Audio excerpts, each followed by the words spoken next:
back, ladies and gentlemen. Wolves Esports versus Team BDS is about to begin our match of the day. And it's all centered on this massive game.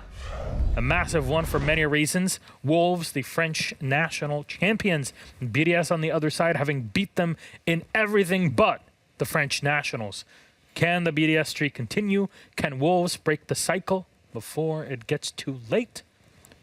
Who knows? Well, BDS had to take Berlin off, basically, and Wolves actually went to the event. They made it to the quarterfinals, which is pretty darn good.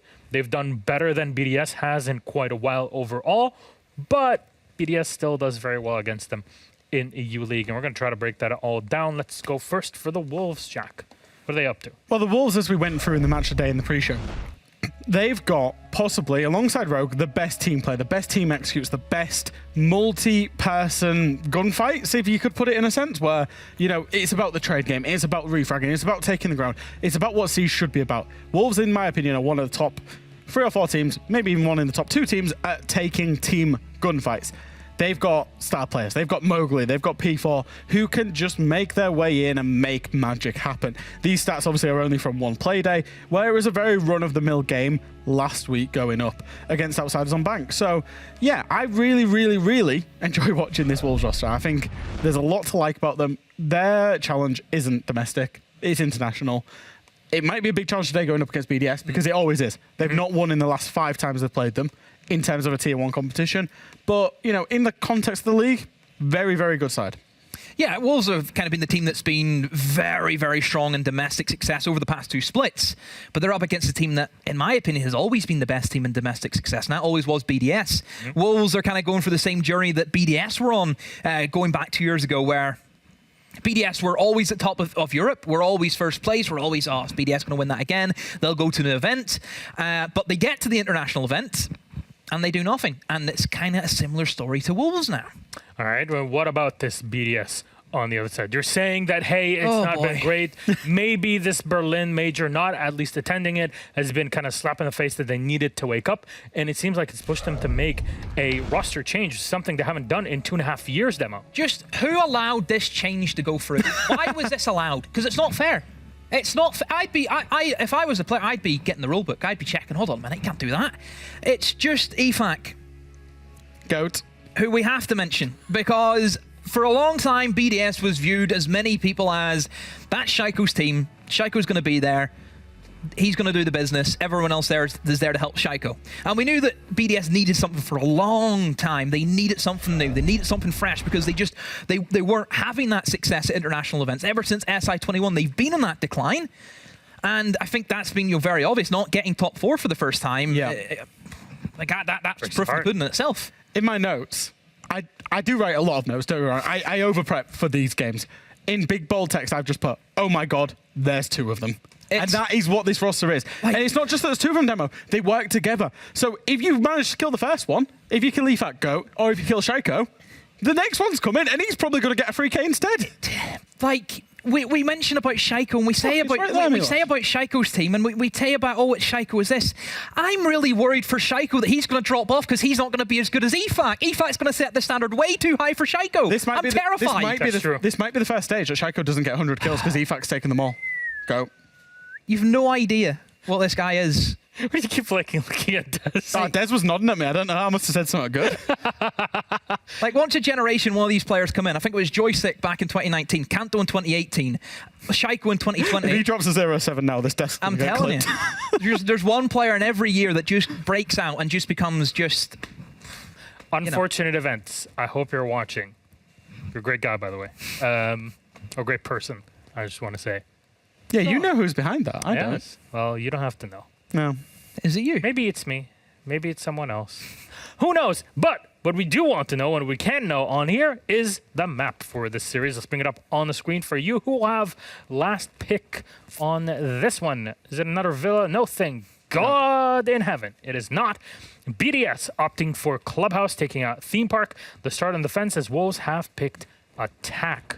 Jack. This is possibly the easiest map ban to predict in all of Siege between these two teams. The reason why is that Wolves operate on a 5-map pool in terms of best of ones. They put a few maps away for best of threes. They always ban Cafe, Theme Park, Skyscraper, Border, which is what we're seeing more or less that's happened today. And BDS, it's their #1 map preference. Clubhouse, they were unbeaten on it in forever, so they will always try to go there. Interesting that Wolves are actually going to let Cafe or Theme Park go through. Yeah. So that was probably the only difference. But Yeah, I mean, that's the only difference. Yeah. Clubhouse, it's a map that we don't really look at in terms of strategy-wise because every team should know this. You know, everyone knows how to play Clubhouse. It literally just comes down to who is the better teams at fundamentals and basics. There's really no strat work involved. It's literally who is just better. That is the best way to determine who potentially, because we know what both these teams are like, who could finish first in this split. And that's a big game for both of these teams. Whoever can take all 3 points, that would be incredible for them. 3 points specifically. Going to OT, I don't think would be as good for any one of these two, but hey, who knows? It is a match of the day. It's 2 massive French teams in this series. We got Demo that broke things down. We got Fresh, who's dressed like a cyberpunk character. It's all fitting perfectly for the start of the matchup. Gentlemen, thank you very much. BDS versus Wolves, and we got there's an ace. Enjoy. Thank you very much, Milosh. There's no ace today. It's just me. Tim's not here anymore. He left me to do this one. Shit, I went the wrong way. That way instead. It's obviously me as well. Your head's too big, Tim. I tried my best, but you cannot be contained. I will not be contained. I mean, if you'd said that with the God voice on, it would have been 10 times better. But production, you slipped up. Please give him the God voice so we can do that again. Talk for me, Tim. Hit and miss at the minute, isn't it? Right, can you say that? Say that you will not be contained again for me. I will not be contained. That's what I wanted to see. Clubhouse coming up between BDS and Wolves. A brilliant French showdown. Really excited to see how this one goes off, Tim. The last 2 times they have played each other, it has been on this exact map. So to say they are well studied and well prepared for each other is a bit of an understatement. The audience are pretty split. I know the talent team are pretty split. I think half of us have gone Wolves, half have gone BDS. All I know is we're in for an absolute screamer. Well, you mentioned those past matchups, Des. It would be remiss of us not to mention that last time around in Stage 2, as you say, we saw them on this very map. BDS won 7-4, came out with a 3-3 half when they started on the attack, and then went 4-1 on the defense to really put the final nail in the game against Wolves. So BDS coming out this time on the opposite side to start with, but we're super strong on the defense last time around. They're going to be looking to repeat that success, I would imagine. Now, Thatcher, Maverick as our initial bans, nothing to surprise us there. You know what I love, by the way, Tim? The sheer fact that you're not here means I can use your side of the casting desk for like my water bottle, for my laptop to be open on. Bottle of water? My bottle of water is on the left-hand side. It's actually on your chair, and then my laptop is over where you'd normally cast from. So if you want to stay at home forever, that is totally okay with me. If it's okay, would rather not. We'll fix the old ticker. We'll fix the old Heartaroo. Hopefully get moving again. I'll go for that option if it's all right. Yeah, I got to ask him. I don't mind me asking you in a public setting as well. How have things been going? I actually haven't asked you this week. I felt really bad when I realised earlier. I haven't properly spoken to you since our last cast together on Wednesday. How are things? Hopefully good news?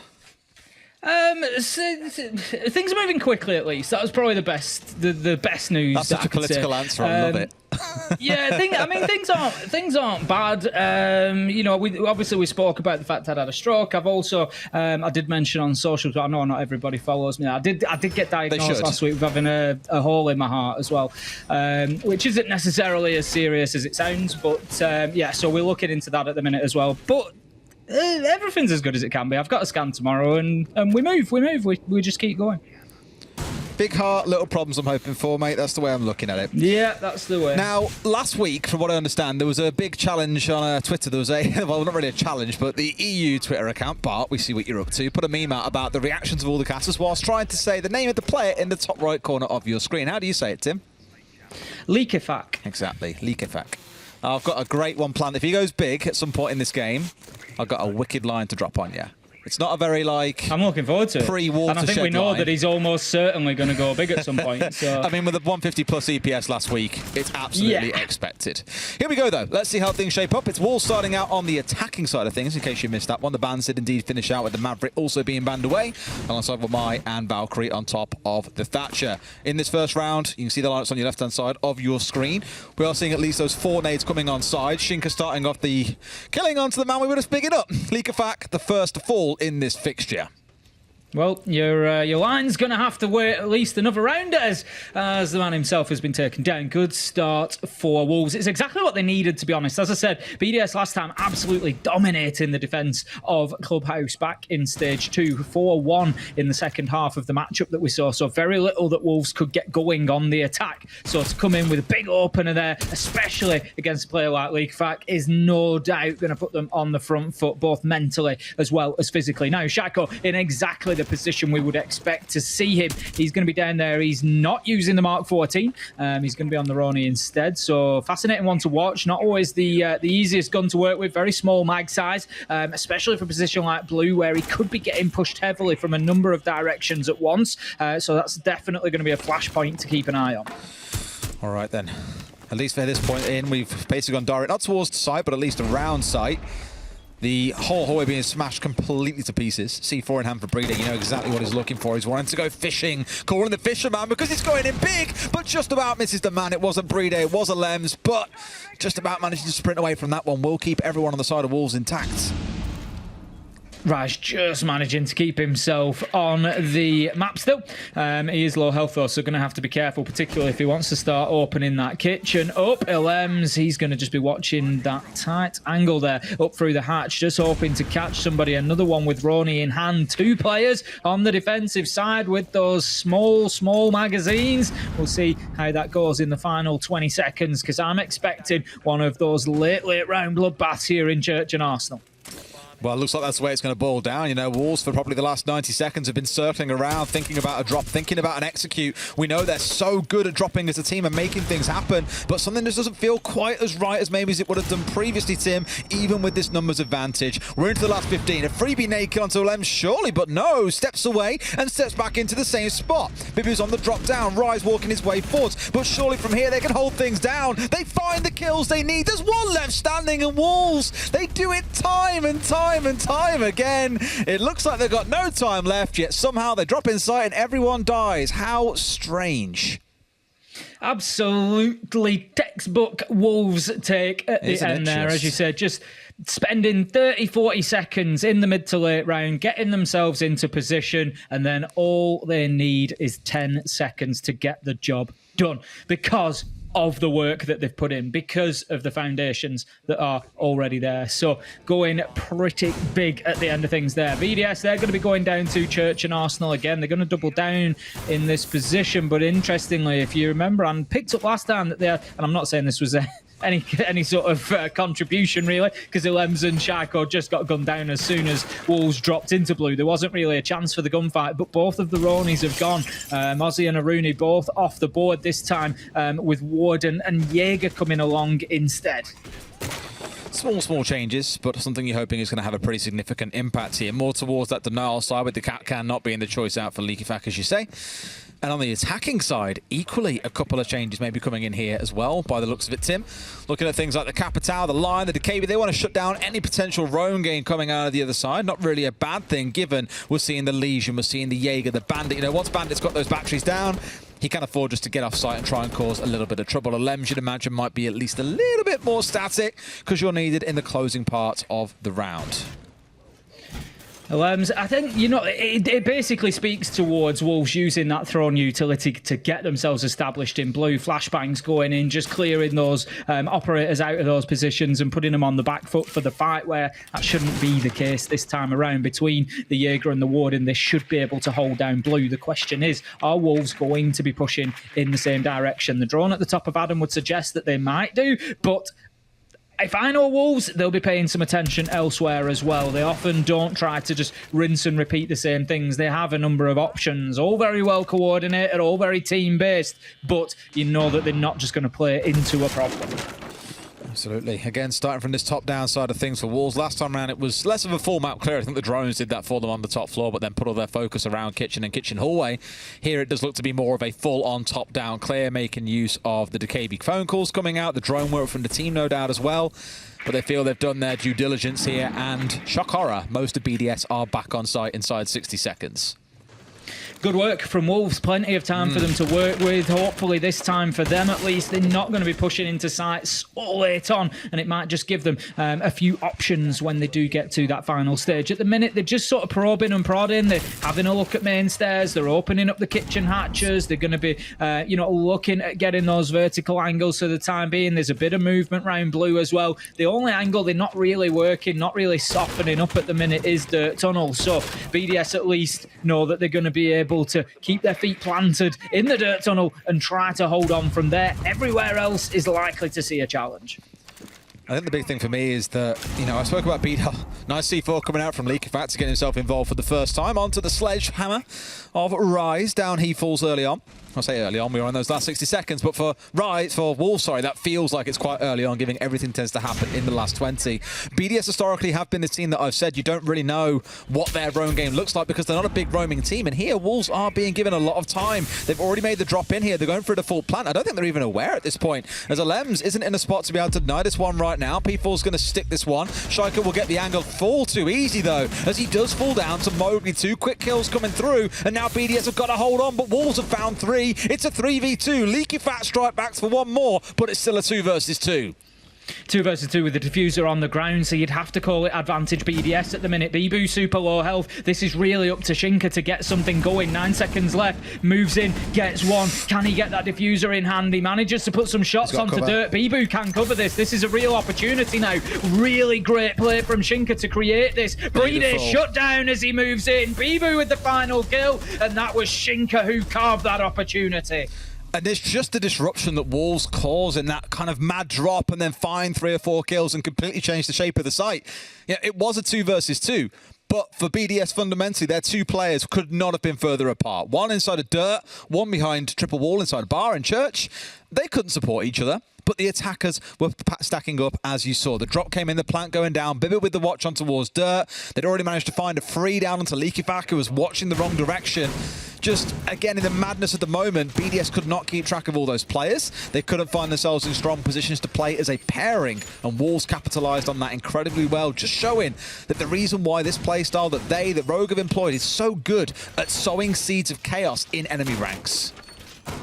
Well, Wolves fans could not be happier at this point in time, I would imagine, with how differently things are going to the last time these 2 teams met back in Stage 2 on Clubhouse, where Team BDS, they had a 4-1 half. It didn't even manage to get to the end of the half because they'd won the game at that point. 4-1 they were on defense. This time, it doesn't look like they can buy around at the minute. Wolves in complete command of those first 2. Really well played. You sort of felt like BDS in a 3v3 might be able to get it over the line, but Shinka, as I say, a great understanding of that 15 seconds left on the clock and exactly what he could do with it, going in and getting the kill that they needed. It didn't matter about dirt, so long as he survived getting back underneath that hatch and getting the diffuser, Bibu could do the rest, and it was well played from Wolves. Into round 3 we go then, and this time BDS, they choose to move on. They're going to be up on the top floor, gym and bedroom this time. Shaiko out on the east side. He's going to face a challenge fairly quickly, I would imagine, as Bibu's already in position on the thermite. He's going to be opening the wall open. That's going to force Shaiko to relocate. Oh, he takes a lot of damage as he tries to get aggressive, but Leakyfac is in there for the opener onto Mowgli. That's 2 in a row now. Chasing one man and being shot by another. Really good bit of team play there coming out of BDS, and although it's kind of nearish to the site, it's that extended hold coming out there. I like they were willing to play so aggressive. I commented last round about how BDS aren't really regarded as a big roam team. Would have called this a roam? Not really. It's more of an extended hold, but they're still getting out on the map and looking to challenge the attackers for every single inch of it. As it stands, they have that 1 entry. That in itself is already a big achievement, but now they've got to worry about trying to clear out these players at the top of red. It's Leakyfax out at the top, swings with that storm, trying to find one, but now has to back away as nades come flying through, flashbangs, frags, you name it, and Rise sees the man, gets it through a gap, gets the second as well. A critical small error there in the placement of the Azami Kiba barrier. Nets Wolves 2 kills. BDS did so much right there, but like you say, Des, it's those small mistakes, those fine margins that will let a team like Wolves in. They are like water sometimes, Des. If there's a crack there, they will find it and they will exploit it. And that is exactly what Rise did there beautifully. Now then, Bibu, he's going to be looking to get that jacuzzi wall open. That forces Breeder just to have a little shuffle around inside of the bathroom. But it's worth mentioning at this point as well that Shaiko is on very low health, a breath away from death on the Aruni, so needs to be careful because all it's going to take is one shot from anything to take him out of the fight as well and effectively leave BDS in a 4v2. But for the time being, he keeps himself alive. They have the opportunity now to start working the windows. Rise is going to start with construction and then likely move his way along once they're sure that they've got control over that area. And then BDS, 30 seconds, they just need to hold on. They do. We said there so many times, it doesn't matter if you get to those last 30 seconds for Wolves, you may as well have 10 minutes left on the clock. Shaiko finds one, but Rise straight in for a trade. He hits a 3k in the round with that silencer. They found the kills they need. There's one left, and Rise hits the 4k in the round. Wolves running away with it in this rematch.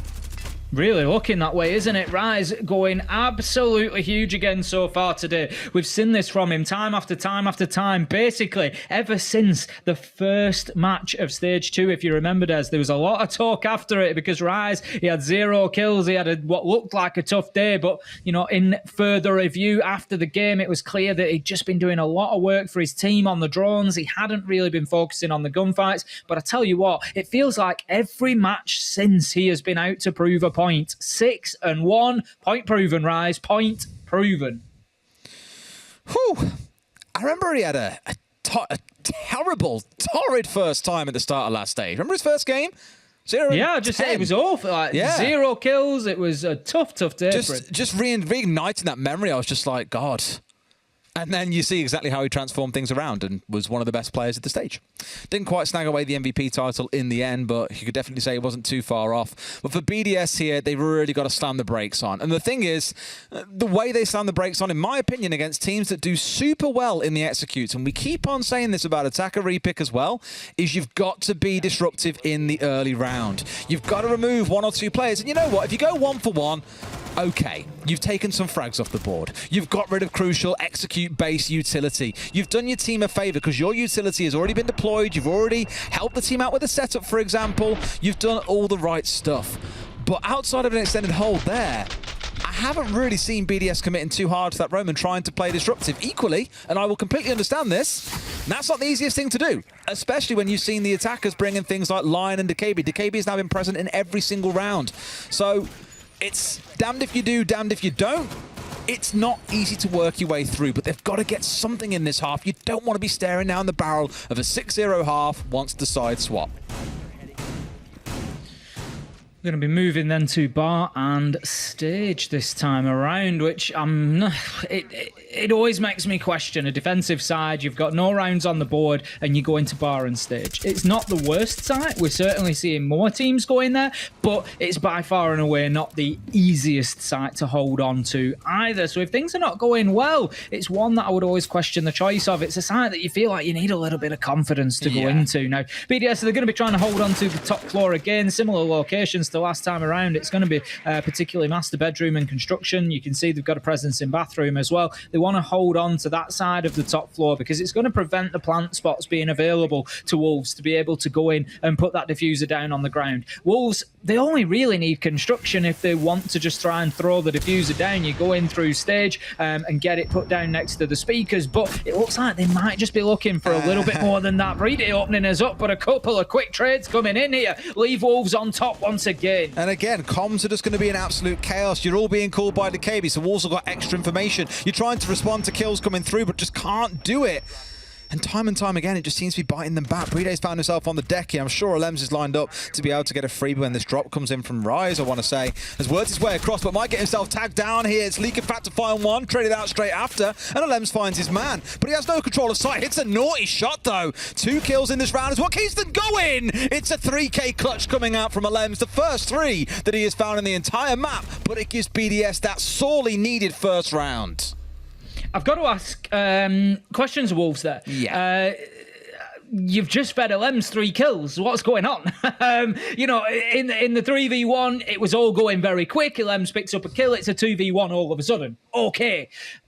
I'm sort of questioning it around the 2v1, but that 1v1, Iana coming in there, like, go down, you know, think about your diffuser, think about side. You know there's only one man left. You know he's in logistics. You know where he's got to come from. Start playing in towards side. Surely wait for that rotation to come through from him. Try and, you know, play the game a little bit. I know that the challenge is right there to be had. I think, if I'm honest, it feels like a little bit of a rush of blood there, Des. You're 3-0 up. You know, the comms are going mad. It's been a crazy round. I'm going in for this gunfight. Confidence is carrying me. I'm going to go and take him down. And I just feel like that might not have been the right choice there. Easy with hindsight, of course, but you've fed him 3 kills there. The thing is, I bet no one recognises this more than Wolves themselves as well. They know what's happening at the end of that round. Is okay, we got a bit excited. We wanted the closing kill. We were confident we could get it. We could have won without having to go and take a gunfight, as they've already proved throughout this game. So I think here they'll calm down a little bit and you won't see that kind of mistake again. The one thing I will say for Alems there, one, it's great he's got himself in the game finally. Second, for BDS, it was a hero play. And for probably the last 2 years, I've always said, if teams are relying on hero plays to win rounds, and a hero play is generally where one player gets a 3K or a 4K, it's a little bit concerning, especially when it's a clutch. You can't count on that to happen twice, because that was Wolves' mistake rather than your excellent play. However, this is a great start because Shaiko has found Mowgli. Well, this is the problem now for Wolves potentially. You know, you've got a situation there where Alems has got his first 3 kills of the game. It really wakes him up. He's got a big clutch, and then Shaiko comes in of the game. And no, I didn't drop the from there. It's just that I say, we've been over this before, Des. I just say it quickly and you can't hear it, but it is in there. I assure you it is in there. I'm going mad, I swear. It's just very quick. You're driving mad. You gotta listen more, Des. You gotta sharpen up the old Do it ear. again, I'll actually listen this time then. What did I say? What did you say? First 3 kills of the game. There you go. I actually did this time. Okay, I heard it that time. Okay, say it one more time. I said it every time. First 3 kills of the game. I heard it that time. It's just fast. That's because of my accent. But anyway, you know, Lems gets that. Shaiko comes in with a big opener onto Mowgli, takes knock off the board, powerful operator as we know, and then all of a sudden BDS, they've got a bit of momentum nowadays. Lems comes in with his 4th kill of the game, takes Bibu down, manages to find him with the headshot, and all of a sudden BDS are now holding onto a site that they've struggled to hold on to twice already in this game. So this is just potentially a good example how, you know, we don't even need to go as far as criticising Wolves and saying that it's a mistake, but how those small moments can really start to turn the momentum of things. Definitely. And look at the key thing they've done. They've got off site. They've been aggressive. They've looked to challenge Wolves in the early round, which is what has been missing from before their timeout, in my opinion. So Wolves here have been bitten a little bit on the backside whilst trying to get themselves set up for an execute. BDS have done what they're meant to do. They've got a 5 versus 3. They've all dropped back down to site. That is the kind of stuff that you want to be seeing more from BDS that we haven't really seen for the last 12 months or so, I'd wager. I always used to joke the only time you know they were roaming on this map was when you'd have a Lems playing the Valkyrie, because that was when you'd see a couple of cameras off site, and that would be about as crazy as it got, I guess. Drops coming in for a plant, though. We saw what happened here last time. We had Shaiko step on through. C4 is great, but it's shot out just in time by Rise, who I think is going to try and stick this one again. But now with this control of the hatch, is it enough? Another C4 comes over, but he can't shoot that one out. Playday finds the kill. P4 goes to the drop as well. It's a 2K for Shaiko. Shinka, the last one left standing. It's going to be a flawless round for BDS, and it feels like finally they might have woken up into this game. Well, this is it. All of a sudden, you've got a big clutch from Lems. You've got a flawless round on defense following it. And Wolves are reeling a little bit right now. BDS could lock out a 3-3 half here, which will feel like a little bit of a steal for them after those first 3 rounds, because it was certainly a lot more difficult than the last 2. So last attacking round for Wolves now before they move on to the defense. But interestingly, we are in a position here, Des, where we could see a mirror image of the Stage 2 game, where I said in that one, Tim. No.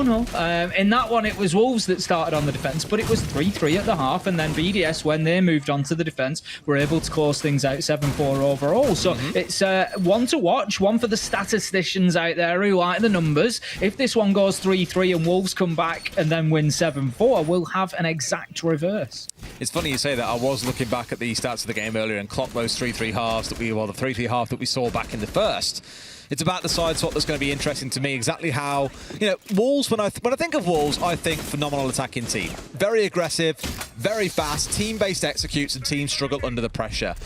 I don't think of them and their defenses when we talk about them, and that maybe is not a sign that they're terrible at defenses, but they're not stand out in the same way their attacks are. So really it's going to come down to how well BDS can attack, and also how good can Wolves' defense be. I think like Fresh said earlier on, it's a game that gets defined in the second half. He didn't say it about this game, but I think it's a point that carries across.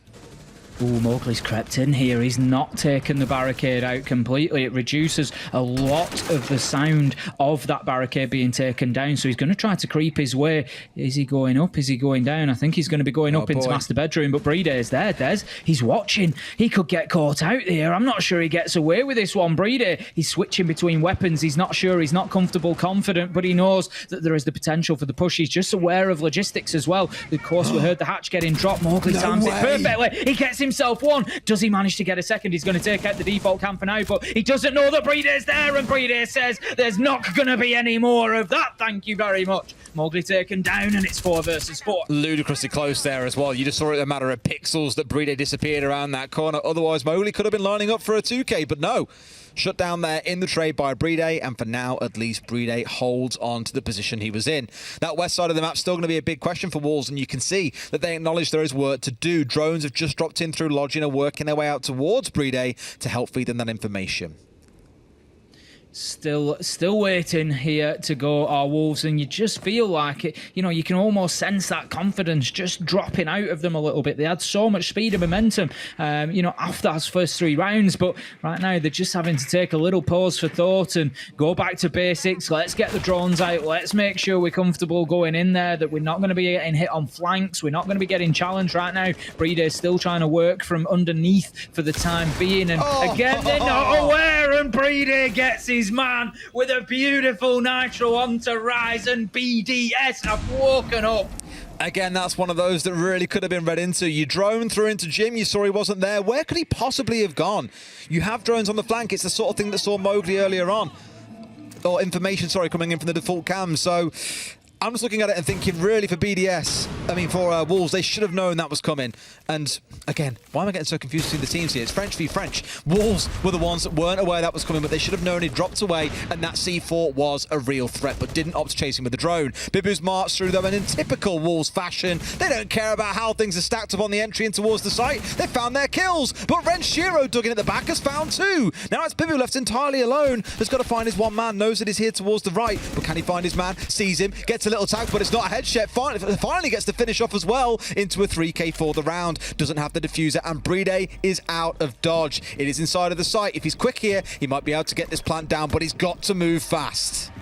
He knows that the nitro is gone, of course, being used on Rise. So Playday, he's going to have to get upstairs and try and do something about this quickly. But no, he gives the opportunity for Bibu to come off the plant. And that is going to be the win of the round for Wolves. And Playday just left it a little bit too late. That's uncharacteristic of him in those situations. Usually so cool, so calm and collected, but just a fraction of a second late. And Bibu had the opportunity to get that diffuser stuck and get back on his feet ready to fight. Beautiful play from him. I'll give him a lean. He got that big 2K early in the round. The rest of his team sadly couldn't hold back Wolves when they all swarmed in towards the site.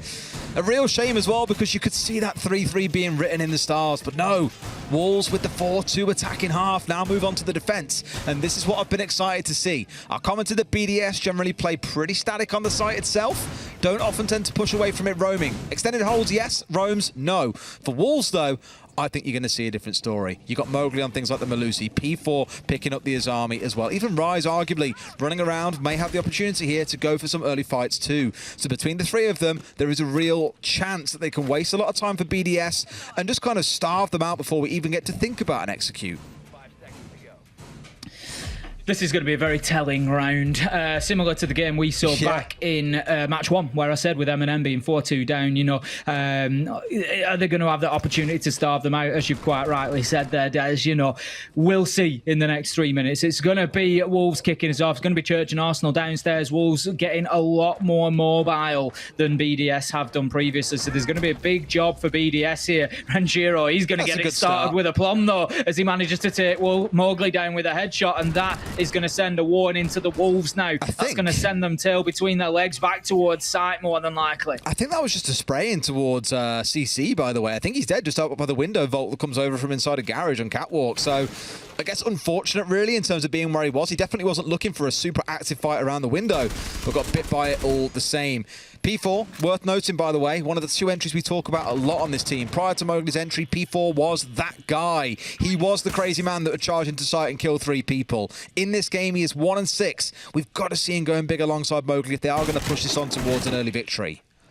Liquefax managed to get himself down to the bottom of main stairs here, Des, on the knock, and he could well just walk into site and potentially have a big impact here. P4's going to push. He's got absolutely no idea. It's a freebie for Liquefax, and that puts BDS right bang in the driving seat here on the attack. 5 versus 3. Bibu, to a degree, stuck on the top floor. I think he's got a man up there with him. There's only one on site at the minute. It's all going to be Shinka. If BDS recognise this, there's an opportunity for them to just get in there.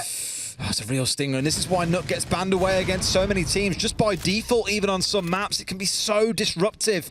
And sure, it's only 1 kill, but it's now the massive hole that leaves on the west side of the defense here for Wolves. Let's see how things shape up, though. We're down towards that last 75 seconds or so. BDS still have that numbers advantage, and Wolves have got to pull off something special.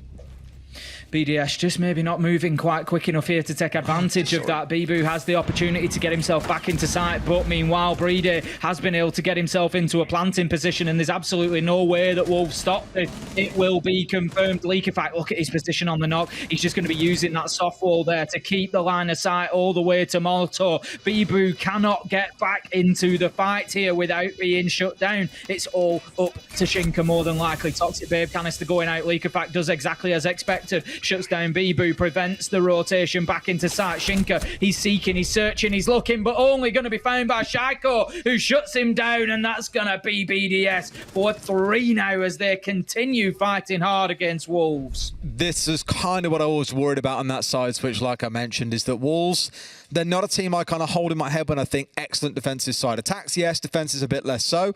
And BDS back in the old day, I remember they used to be the team, especially on maps like Clubhouse, that they'd be executing with 70 seconds still left on the clock. Because they'd done everything they had to. They were ready to go, and they'd just say, right, well, why are we waiting another 60 seconds? Let's get this party started and get the show on the road. And away they go and make things happen. And what I love in that attack was, it wasn't that they executed so early. They did execute quite early compared to what Wolves have been doing, for example. But they only kept control of what they needed, and that was the east side. They didn't care about Moto. They didn't really care too much for Church. They didn't really care about main stairs. They cared far more about making sure their Planter had cover inside of Armory, and they could move forwards from there. So taking just enough ground that they could make an attack work. Really good stuff, and now this game gets spicy. Can BDS turn it into 2 or 3 attacks, or will Wolves find a way to start fighting back? Well, this is the thing. I sort of dread to think what happens to Wolves if BDS find another 1 or 2, much like Wolves started out with a 3-0 to begin with on the attack. If BDS can emulate or replicate that, what a problem that Wolves could find themselves facing. You know, all of a sudden they're behind, they're struggling to get a defensive round on the board, and BDS start winning the mental battle. We'll see how it pans out here on Gym and Bedroom. Interestingly, we've got the Frost brought along by Shinka this time, so keep an eye on those Frost mats. They're very easy to catch players out, even in the most obvious of positions sometimes. Underneath those windows, it's going to make it difficult for anybody to push in on the side of BDS. You usually get challenged on those windows when you come in through them. If they're going to be used as a point of ingress, it tends to be late in the round, and like I say, you tend to be getting challenged at the same time, so those two could definitely have some joy. Liquefact is that guy for BDS now, isn't he? The rat. He really is that guy. The nut player. That guy. I mean, Shaiko's on Ash as well, so between the two of them, you can already see exactly what their intentions are. It's going to be terrific if he can get himself into a spot to do more damage once again. Maybe P4 is going to be his target here at top red. Not forgetting that, once again, this is an extended hold coming out here. But here comes that move that we were talking about. Goes past one of the Thorn Traps and then march in. And that's kind of Wolves saying, right, time to get out of dodge. Peace, we're done. That's smart from Wolves, recognising Leak Effect's effectiveness on the knock and bringing along the Thorn to counter it, because as you saw, he was able to walk past the bulletproof camera, not going to be picked up by it, but they had that secondary option. They had that safety net, that insurance policy to make sure that he didn't creep up on anybody. They've managed to get themselves back to site, 5 alive and ready to fight, so not looking terrible for Wolves. The one thing that is working against them at the minute, I would say, is the clock. 1 minute 15 left to go. It's an awful long time to hold on. When you hold up inside a site, you've lost the window control and you've lost the entry kill as Shaiko manages to find Rise. Oh, Shinka there. Could have been a freebie if a little bit quicker off the shot, but no, it's a Lems, a distance to bring down P4. Finding himself now at 1 and 8. It's not the dream start you were looking for. Leaky Fat finds one into Shinka, and it feels like BDS are really starting to tighten their grip on their enemies here as well. Mowgli may find one back, but it feels all for now as they're still sat in a 4 versus 2 team with 40 seconds to go. Bibu managed to find a beautiful headshot through into logistics, but it's all he can do as Renshiro is there for the trade. Bibu, he manages to find 2. Surely. Oh, was it a trade? Oh, defenders win. He's got him. Damn. Okay. That trade swing at the end was everything. It was easy to lose track of what happened there, but ultimately, if you remember those frost mats that I mentioned at the beginning, well, somebody goes into one of them, I think, is what happened, and then obviously being picked up, it gave Bibu the opportunity to take one down, and it left him with only one fight to win, despite looking quite different to that. The situation was that he just needed 1 kill, and he found it. Look at him, 15 and 4. It's ludicrous, isn't it? The scary thing is, and this is always my main frustration with this roster, back when they were known as Vitality, was it felt so up and down between some of the players. Like, you'd see Bibu have an incredible game like this, and we saw this back last stage as well. He was unbelievable last stage. But then some games, you barely know that he's in the server. And it's not to say that on other teams that's always the case, that a player is consistently at the same level. Absolutely not. But it's like you just don't know which Wolves you were going to see on any given day. Whereas I feel now when, I don't know, P4 is going 1 and 8, you've got someone else dropping double digits who normally wouldn't, for example. And when he is dropping those kills, that player settles back into a much calmer role. They've got redundancy built into the team now. It's not relying on just 1 or 2 players. Everyone can step up and go big, and that in itself was a massive clutch from Bibu, as you say. If you kind of miss what happened, he got the down, he killed one player that was being rezzed, or was the one doing the reviving, and put another player down. That was Renshiro on the deck. It was then 1v1, a player swings on him, they trade kills, and the way it works, if there's no one left alive, defenders win the round, and that's exactly what you saw. Well, that's it, because the attackers at that point can do nothing about the bomb. Exactly. So long as the kill comes in at the same point, there's nothing then that BDS can do about the bomb effectively, so the defenders win. And here we are, 5-3 to Wolves. They've, not surprisingly to me, taken a tactical time out there, because as much as they've won that round and they've got themselves onto 5-3, it wasn't clean, Des. They needed, I think, a minute just to say, right, we need to steady the ship here. What's going on? What's the plan? How do we move forward? Where are the problems? Because BDS, let's be honest, in the last couple of rounds, they've been bullying Wolves in a lot of the gunfights. They've been going in, they've been really, getting themselves a numbers advantage. Bibu having to fight from 1v3 there to win that round is the perfect example. So Wolves deciding we just need to slow things down a little bit. We need to see what's happening. I think it's a good idea, but they're coming back with Bar on stage, which is not going to be an easy one for them to pick up. They did have Church and Arsenal available, but instead have chosen to go for the mid floor. Well, we've had that clutch now from either side of Lems earlier in the game. Now we've also seen it coming out of Bibu. All things are equal. Balance has been restored to the universe, and I think we're kind of where we should be at this 5-3 scoreline. As you say, that Bar on stage pick coming out, not what you'd always expect, but I don't think it's necessarily a bad thing. This site really has played out that you defend top floor almost as if you were defending gym and bedroom, just with nowhere near as much utility. Same as when you're doing extended hold from gym and bedroom out towards Cash and CC. But the critical thing is, all these Flores drones have been raining in from this west side, through Strip, for example, in towards Pool, blowing out soft walls, getting rid of castle barricades. So a lot of utility being directed, and time, let's not forget, by BDS on towards that Pool side. I'm not saying that this is like a false attack coming in on this top floor, but I think it at least gives them a second option to come pushing in from the west side if they feel there's far too much resistance inside of gym and bedroom. Renshiro going to be moving through, taking utility as he goes. We saw him take down one of the proximity alarms there. We saw him clearing out a keeper barricade as well from the Azami. So doing plenty of work with that sledgehammer. LMs has been all the while working hard on the Rotero drones as well, opening up soft walls on the mid floor to allow access from Strip into Billiards. Shaiko's going to find the opener onto Rise once again. We've seen that happen previously, and this is Shaiko back on Ash, and it's starting to look terrifying. He doesn't know that there's man ratting underneath the desk. Oh. Surprise! Oh, no! What has just happened, Des? Shaiko shagged him, Tim, and Mowgli's found 2 more on site. It's absolute insanity. And P4, that was your time to get your second kill, buddy, but just couldn't connect his shots. Look, Ash, it's a small model in the game. I get it. Like, we've all seen the frustrating things about trying to shoot an Ash, especially in certain uniforms, but blimey. That was an absolute sitter for him that he did not manage to find. BDS with a small numbers advantage. Wall's got to hold on. Do they hold on? Going to find themselves leveled up here as Mowgli manages to find a headshot onto Lem's 2v2. But Bibu is going to be full white flash though, and the kills come in from Likafak. He's been a little bit quiet so far in this game, particularly through the mid game, but manages to get the kills when they count, and that will be BDS almost leveling things up. They're back within 1 round. It's 4-5. Whew. Okay. Does it start to smell a bit like overtime at this point, Tim?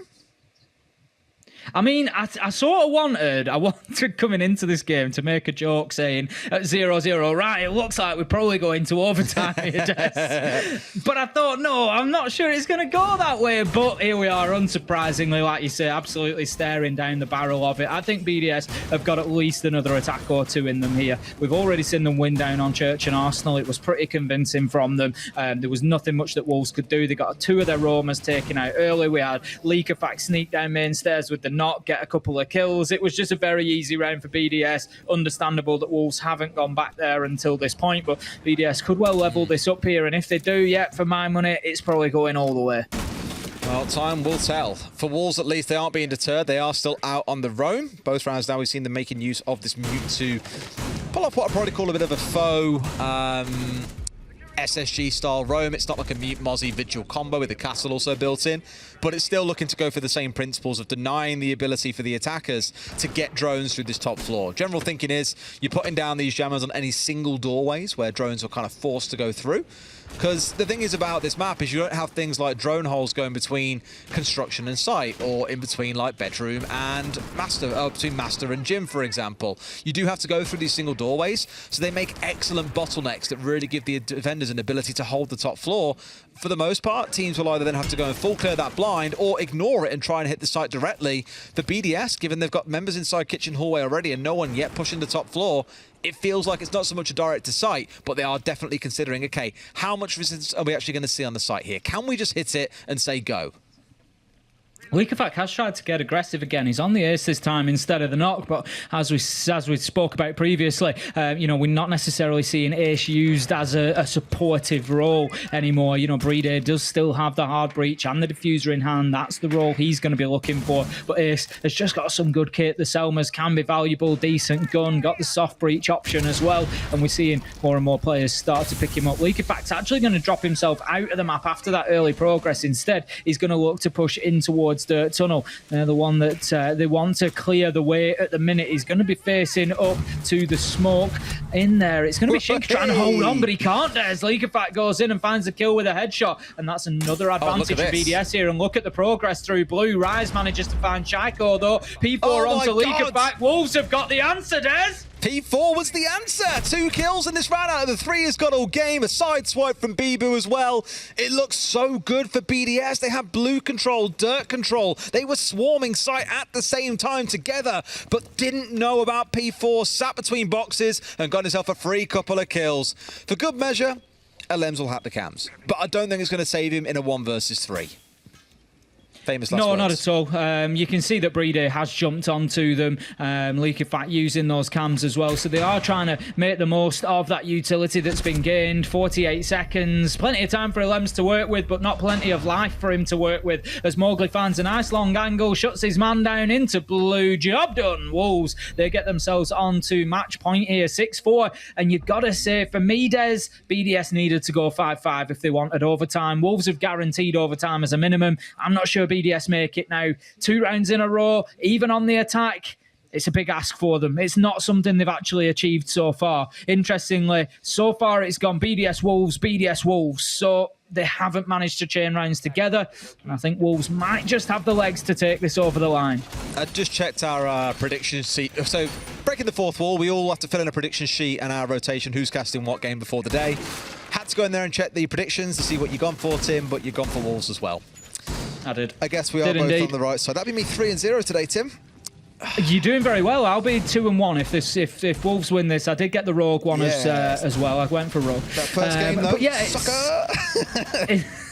Interestingly, with this one, if you remember, I picked up at the beginning and I said it's looking like we could have a complete reversal of stage 2, which was BDS starting on the attack that time around, 3-3, and then come and won 4-1 in the second half to win 7-4 overall. And right now, if Wolves win this round, it will be an exact reverse, including starting sides.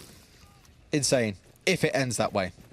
That's the dream storyline we're living for them, which means, sadly, BDS have to lose this round. I'm sorry, boys. I don't write the script. Tim does. We just want the stats. I love a good start. I love a good number. Leak of back. He's going to get aggressive. Easy as he manages to find the kill onto Shinka. They have been punished time after time after time by that knock today, Des. I couldn't tell then if you were saying been punished by the knock today or you were saying, oh, just knock today in general. And I was like, hang on a minute. No, they've been punished by the knock today. They've not had an answer, Des. Brilliant. Cheers, Tim. Thanks. Fantastic. I knew that you were waiting for one. Yeah, I wasn't going to do it until I could they've feel been coming it. out all day. I felt I disappointed you. Like, you just haven't stopped. You're a menace. Now, this time around, it's Rise trying to push on through. His Leak of Fact put into the dust. 13 and 8. He now sits. Not quite the dream game he was looking for against his French rivals, but still not a bad scoreline to be having given the current scoreline. Still at a 4v3 though for BDS, it does feel like they should be able to hold on, but we've seen a couple of clutch rounds come out, which is what makes me so nervous, Tim, and those frost mats are in play once again that cost them so dearly last time. That's it. They've only got a one-man advantage here. Wolves have stopped playing out on the roam, which they were doing earlier. They've got the 3 that they've got back to sight. Mowgli is low health, which is not fantastic news for them. It's going to make things a little more difficult, and he's playing in the real sort of crutch position at the minute, in the middle of sight, shut down by Lems, nice and easy. And that leaves us now 4v2 to BDS. This is going to have to be a big clutch coming out from Wolves, and it just gets bigger, Des, as Lems managed to find another 1 minute 20 left on the clock. Bibu can't even hope for time to help him here. First challenge. Oh, beautiful. As Bibu just slides across the window and takes Lems down 1v3. Where have we seen this before, Des? If he gets this, Tim, he hits 20 kills as well. What a way to win the game it would be to complete that reversal. But Playday is getting this plant down. He's got Shaiko and Renshiro to deal with temporarily. Takes one shot in the shoulder, and Shaiko's there for the swing.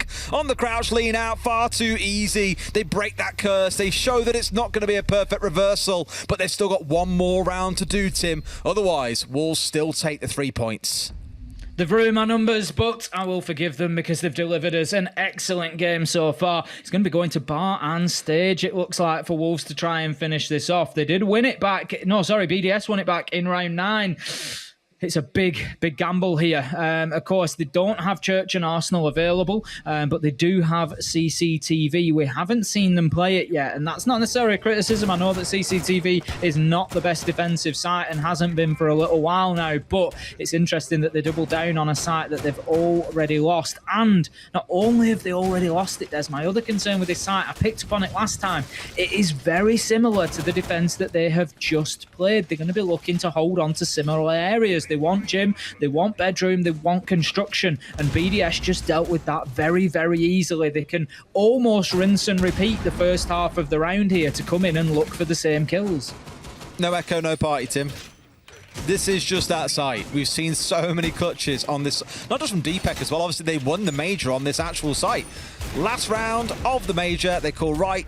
We'll go into bar and stage, and they win it out thanks to a little bit of help from those Yokai drones. You've seen Kendra clutch up here. I remember Kayak clutching up here as well with the Echo. Yeah, just such a powerful operator. I'm not all trying to say, oh, you're going to lose because you haven't got the Echo, but it is that kind of site where it kind of calls on the operator being present in more cases than not. Let's see how things work, because they've still got hold of things like the Maestro. That's sort of their alternative here. Some more fixed place cameras rather than being ones that you can drive around.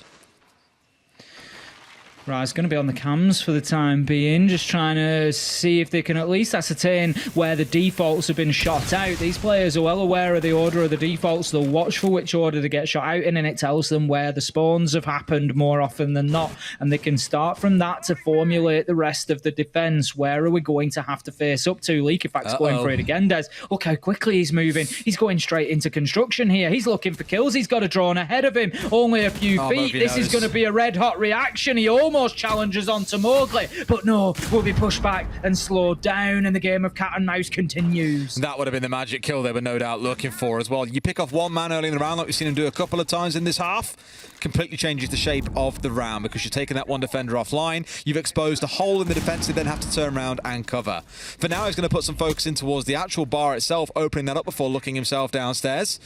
Often we'll see roamers, you'll have one man looking to play downstairs. Thinking about Doki back on Na'Vi, used to employ the C4 from below trick that won them a round or two throughout their adventures.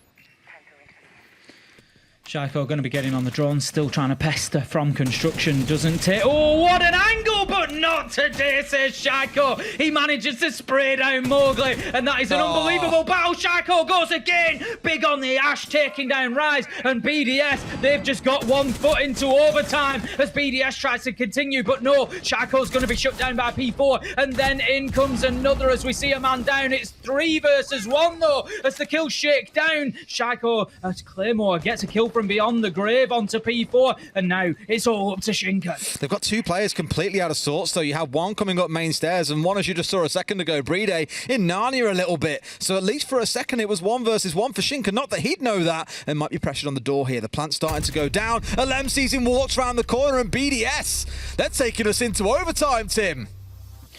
Honestly, I couldn't think of a better game to go the distance. We knew this one was going to be big. The 2 French giants just going toe-to-toe with each other. And are they delivering on that promise of match of the day right now? Like you would not believe, we're going all the way. Somebody is not going to be taking 3 points. It's going to be 2 points for the winner now and 1 for the loser. So they both secured themselves something at least. And it will be played out over the best of 3 rounds coming up now. So whoever can grab 2. And interestingly, Des, it's been a 4-2 split either way. It's been in favour of the defenders. No, sorry, the attackers, both sides. So BDS might just have the advantage here. They might just nick it, Tim. They might just nick it. For Wolves, South at 6 and 4, no doubt felt they had control of the game and were the ones to walk away with the 3 points. But BDS just showing, look, we made a change. This roster, it means business, and that also includes bringing down those at the top of the table. I said it before, for Wolves and Rogue, you know, as winners of the major or winners of last stage of EUL, you get a target painted on your back. People want to bring you down to sort of prove a point and show, no, we can tango some of the best in Europe. But here you are kind of seeing that rise from BDS and just showing, for Wolves, it's not going to be plain sailing like the last stage. Oh, absolutely not. I mean, BDS did represent one of the 2 losses that Wolves had back in Stage 2. So, you know, it could just be history repeating itself, and it may well be the same case, and Wolves can pick up the points elsewhere and still take that top spot. But the danger that you get then, Des, is that BDS, if they win here, have won their first 2 games. So it's not about the points that you can pick up. It starts becoming about what points are BDS going to be picking up if they are back. I was talking about this actually between to Demo and Fresh off air. I was saying, you know, after the game earlier from Outsiders, I said, you know, this is kind of their chance to think about trying to push a major. The thing where they're sort of damned almost is the timing of it, because there are so many other teams that are looking to challenge for it as well. You know, Na'Vi looked phenomenal last week. Got to see them play a little bit later on. BDS are also picking things back up. Heroic aren't looking bad despite making 2 changes.